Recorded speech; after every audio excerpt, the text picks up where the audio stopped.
I think my favourite Six Nations memory is that day in 1990 when David Soul walked out onto the pitch, and you could just see the sheer passion and intensity in his and indeed all of the other players' faces. And I think that the crowd sensed it, and the way that they reacted to the team was absolutely incredible. Is part of that admiration also the fact that you realise it's now I think they may have had discussion about walking out, but it's very much seen as a captain's action. It's something where a player who's been appointed captain and has that responsibility makes a statement about it. I think there's no doubt that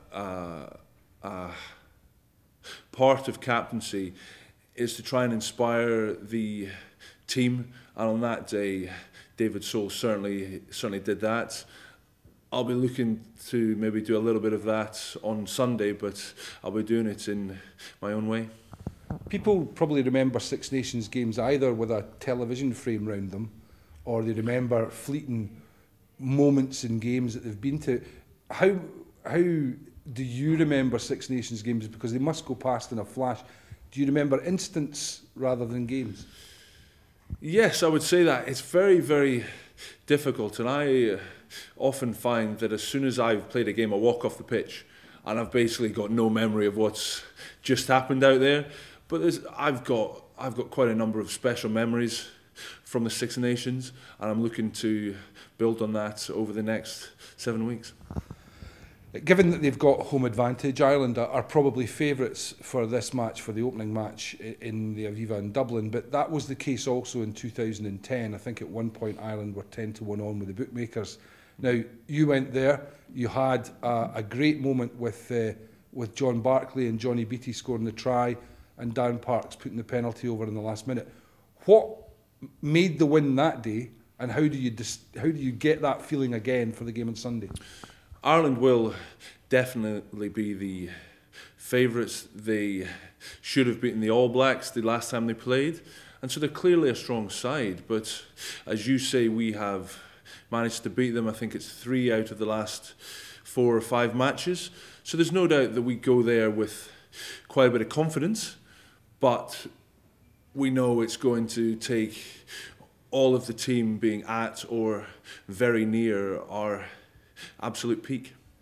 One factor in the very good performance by Ireland against New Zealand in the Autumn Test Series was the way they competed at the breakdown with the All Blacks. So, you know, you've got a back row of yourself and Ryan and David. How important is your role given that history?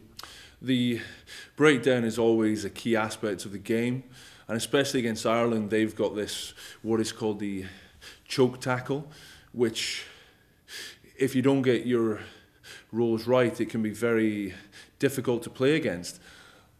But as you say, you know, yes, it's an area for the back row, but it's much more than that. And as a 15, we all need to be very clinical when we are contesting the breakdown. Some surprises. We were talking to Murray Lowe yesterday, and he's never played in Ireland before. You would assume that Murray, who has got a lot of experience with Scotland, would have played, but he'll be a player that'll relish that big occasion. Yeah, and indeed we all are looking forward to Sunday hugely. We know it's going to be tough, and we know that particularly the first 20 minutes that Paul O'Connell will have them spitting fire. So we need to match that. But that's the challenge that's been set, and we can't wait. We have a potent back three. We've got a very fast, I think Scott Johnson described them as having jet shoes. Now, that's another one of his belters. Exactly. So you've got these 3 guys who are proven scorers. How important is it that whether it's on Scotland's ball or whether it's on counter-attack ball, that these guys are supported and get into the game? We need to give them the best opportunity that we can, so they get a bit of space. Throughout training over the course of the last couple of weeks, I've just been watching the backs a bit, and the back 3 are hugely exciting, but I feel throughout the back line we've got dangerous players and dangerous runners, and it's up to us to make sure that we can give them a bit of space. The 2 second row guys, we've got Tim and Jim in the second row. We saw in the South Africa tour, they've both got hands and they can both make yards. So how important is it to have that stability at the line out, but also have a little bit extra when it comes to open play? It's a very, very good blend to have.